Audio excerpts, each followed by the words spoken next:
bolj ali manj so reprezentirani vse starosti, od otrok do starejših. Seveda so pa starejši toliko bolj rizični. Ne mislimo s tem samo sprehodi daleč stran, ampak zatakne se lahko pri vsakem koraku.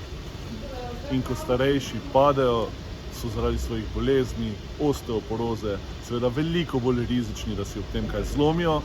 Zlom sam na sebi mnogokrat ni takšen problem kot zapleti, ki jih to nosi.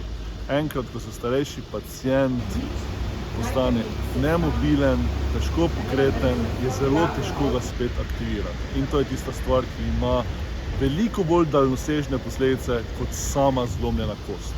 V tej priložnosti bi še enkrat vljudno prosil, da prevlada razum, da se na skirojih vozimo z čeladami in se z skiroji ne vozimo po tej plundri.